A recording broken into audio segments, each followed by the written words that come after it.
Hey everyone, welcome back to the channel. I'm sure many of you are familiar with the promo cards that came with the Pokemon Song Best Collection CD, which released in Japan in 1999.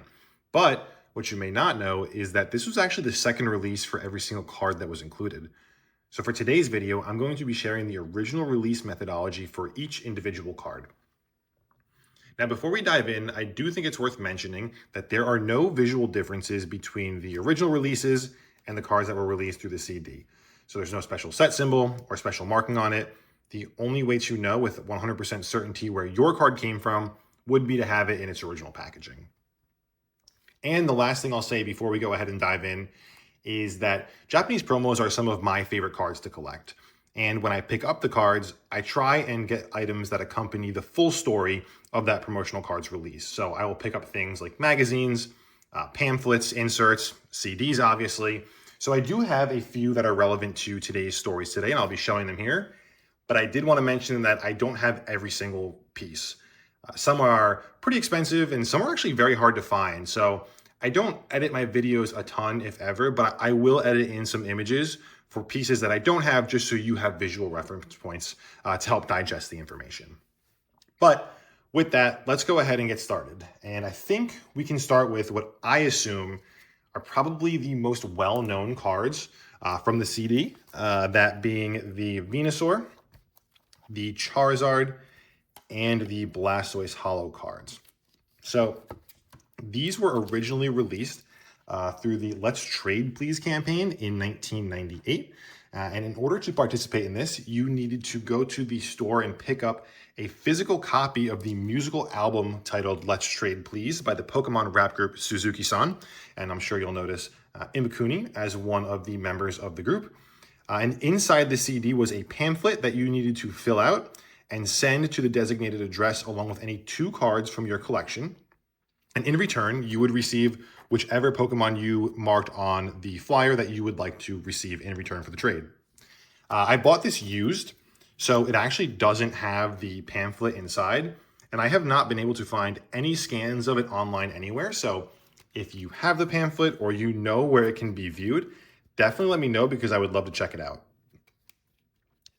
But you would go get the CD, you'd fill out the flyer, and you would mark which Pokemon you wanted to receive in return for the trade. And again, you would be trading across any 2 Pokemon cards from your collection. So in return, you would receive one of the 3 here. And then every single person who participated would also receive a copy of the Let's Trade Please promo, which was to memorialize the campaign as a whole. This is one of my favorite cards in my collection. I've talked about it before for a few reasons. I think that it's really special. Is one, obviously the story behind it. 2, I really like the Imikuni artwork. And then 3, and most of all, it is actually one of only 2 cards in the Pokemon hobby up until this point that features a holofoil backside, making it really, really unique. The next 2 cards, and the only other 2 holofoil cards that came with the CD, are the Hungry Snorlax and the Cool Porygon. And these 2 actually both released together for the original release, which was a part of the Nintendo 64 Double Get campaign. It took place from December 1997 through January of 1998. So for about 2 months, any customers who would visit participating stores would be able to purchase a Nintendo 64 and receive a handful of promotional items along with it. One of those being a pamphlet, which included the 2 promos that you see here. They would also receive a copy of another CD, the Singing Pokemon Encyclopedia. You'll notice obviously the same artwork. So you have Cool Porygon here. You will have Hungry Snorlax on the back. You'll obviously have the Nintendo 64 logo because it was a promotional item tied to a purchase of that specific console. And then on the front, you'll notice the Double Get campaign stamp as well. And the last item you would get along with all of that would be 2 food counters. They are actually included with the CD we're talking about here today, but those were basically just used on Hungry Snorlax when you were playing the actual TCG.